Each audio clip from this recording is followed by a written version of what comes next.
Hey everyone, today I've got your Scary Stories to Tell in the Dark movie review. Scary stories come to life and terrorize some unfortunate people. But is it truly scary? So as far as the story goes, a group of kids ventures into this home where they find this book that was written by a tortured girl who now wants them to experience a horrible fate. I have been really looking forward to seeing this movie because I read all of the Scary Stories to Tell in the Dark books, and it's 3 in this one series, and it felt like watching a mix of Evil Dead meets Goosebumps. I liked that they adapted certain stories from these books, and it used them in a way that I think fit well with the plot and overall how they were portrayed as I would expect them to be. And when you have Guillermo del Toro producing this movie, I mean, you know that his track record with horror films and being involved with anything of that genre, you know that it's going to be a plus. You know that there is this attention to detail, especially with this movie, that just makes it terrifying to look at. I mean, I was really impressed with pretty much everything that I saw. You look at these books and you see the illustrations. If you've read these, you know some of these are like absolutely terrifying. I mean, I got so scared to read these books as a kid, and now seeing the movie, I just couldn't believe what I saw. It just made it more of a top-notch approach, and especially also adding to the fact that this movie takes place during a Vietnam War era, so it kind of adds to that authenticity, but also sort of giving it this modern horror twist.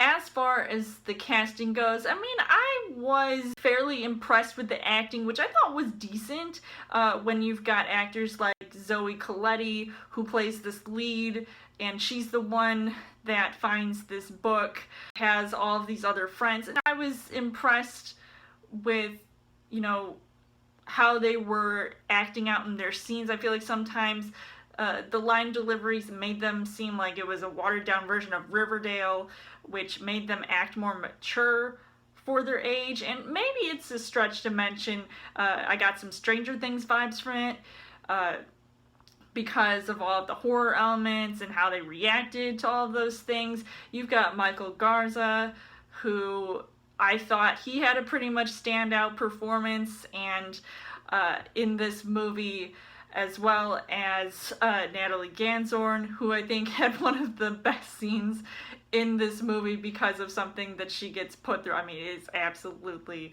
terrifying to watch, but it worked out perfectly.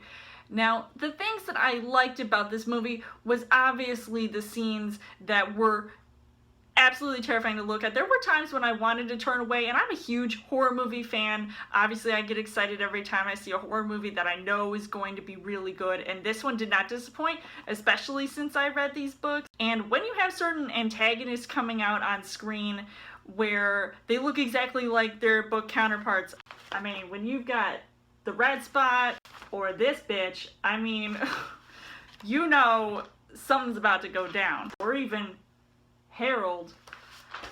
I mean, I was just impressed, and that was only stuff that came out of book 3. I mean, imagine the stuff that they added from the other Scary Stories to Tell in the Dark books. But hey, I just got so freaked out by this movie, but unfortunately the things that I didn't really like about this movie was that it wasn't super duper scary. I mean, at least it was entertaining to watch, and I might have been expecting certain things ever since I watched the first TV spots from the Super Bowl and then the full trailers that came out afterwards, but there were times when I wasn't like chilled to the bone scary, but I still think it was terrifying, but just not the whole time watching the entire movie, which made it kind of action-packed and thrilling and suspenseful, and also kind of silly and hokey. But overall, I would say that this movie really did impress me. I would watch it probably over and over again, maybe even get it out on DVD. It's just one of those rare things that you never thought would get adapted into a movie, but I think it works, and I would love to see more, especially since there are so many stories that they could definitely make